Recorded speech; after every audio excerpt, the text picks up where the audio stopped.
Hi, this is Brianne with my ABA mentor, and today I want to talk about how I have survived 15 years of working with kids with special needs and avoiding burnout. So like and subscribe to the channel so you can get the latest updates. And I wanted to talk about burnout because it's something that is so prevalently talked about in our field, and I have seen a lot of content out there about burnout and self-care and all of those things.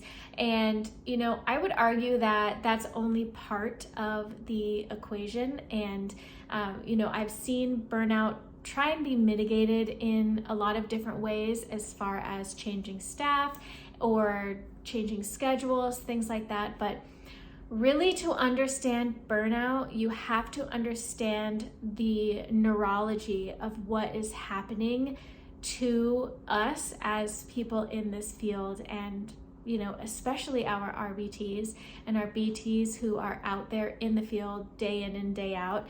And to give you a little backstory as to how I came across the idea that this is actually something you have to know about the neurology, is because I have I'm going to say relatively extensive experience in some traumatic life events, and that is not uncommon for the average person. Everybody goes through this life journey with trauma, either from their childhood, from relationships that they have been in, and are dealing with these traumatic things that have happened. And I am no different than that. And so when I started my career in ABA, I concurrently started this process of healing myself and healing my body and healing my mind as well, which took me in a really deep direction of the nervous system, how the nervous system works, how the stress response works, and how all of these things are interconnected.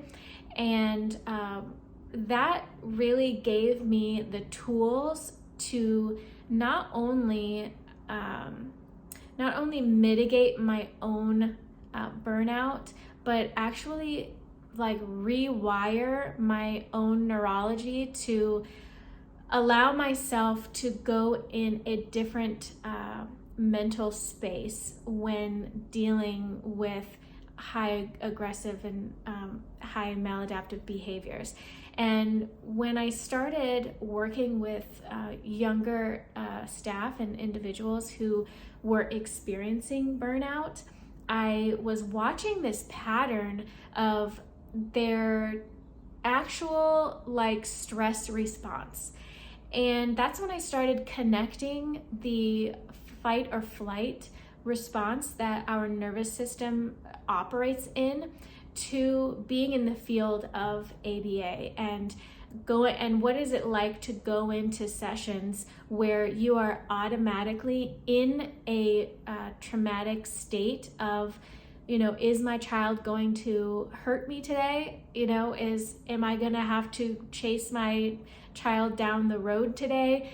And maintaining that really high level of fight or flight is extremely taxing on the body and on the just mental health in general. And so I started teaching my team some stress management through various ways to meditate, various ways to practice skills that will actually rewire the trauma response in their brain to a state of what is called this executive state, or this flow state of how you are operating. And it prevents the body from going into a fight or flight response, and you can think more clearly, you can stay calm during all of these behaviors that are going on.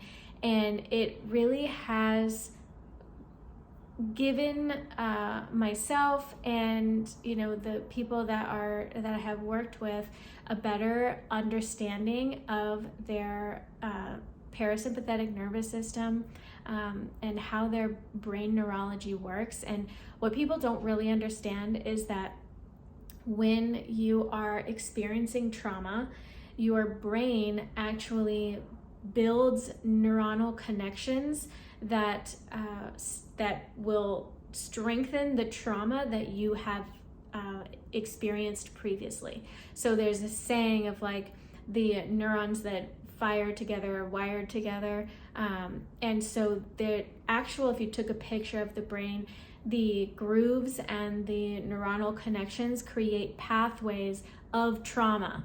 And when you start studying the science, you can start to understand that the neurons in the brain can actually be reprogrammed.